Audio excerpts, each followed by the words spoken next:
You ever hear a story that just doesn't quite add up? Like you look at someone's life and think, wait, how did this person actually make all that money?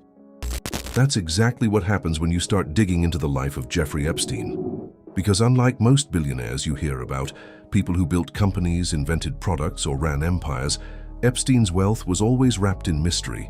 And tonight, we're going to talk about that mystery. Not rumors, not conspiracy theories, just the real documented story of how Epstein went from a regular guy to a man with private jets, a mansion in Manhattan, an island in the US Virgin Islands, and connections to some of the richest people on Earth. And along the way, I'll give you honest human thoughts, because this story isn't just about money. It's about power, influence, and how wealth can sometimes grow in the shadows.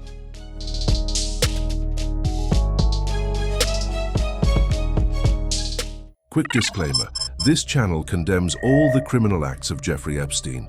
What he did was unacceptable, monstrous.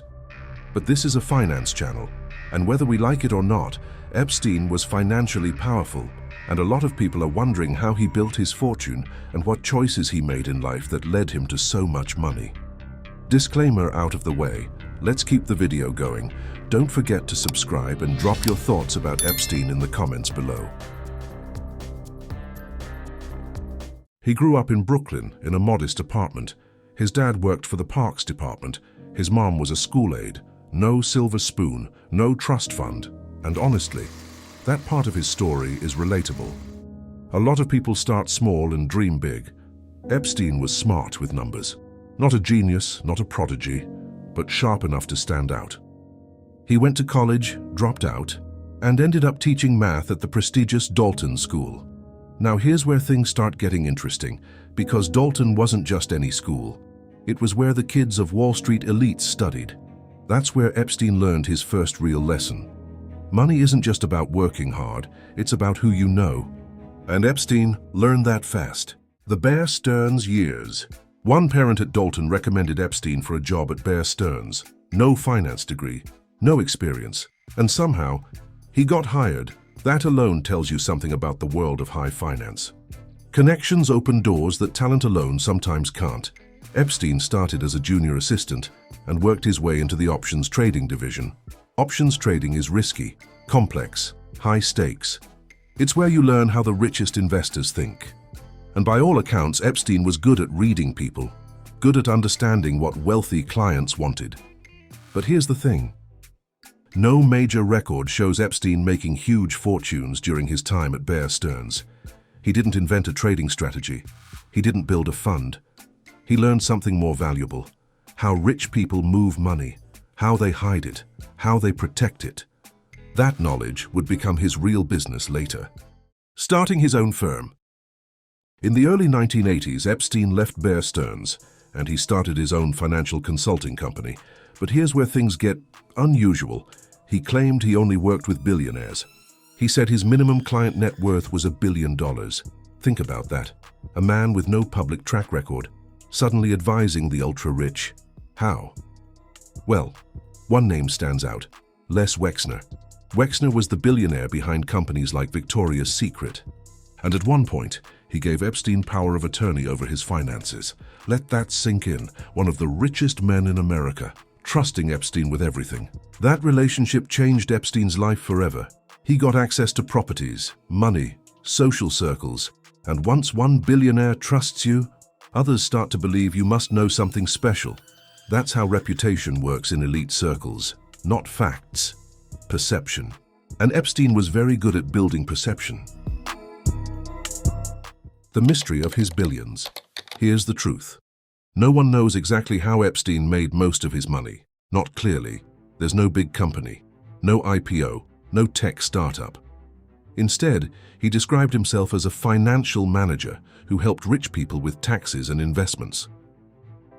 Some reports say he specialized in tax strategies, others say he helped move money offshore, and some investigators later looked into his connections with major banks like JP Morgan Chase.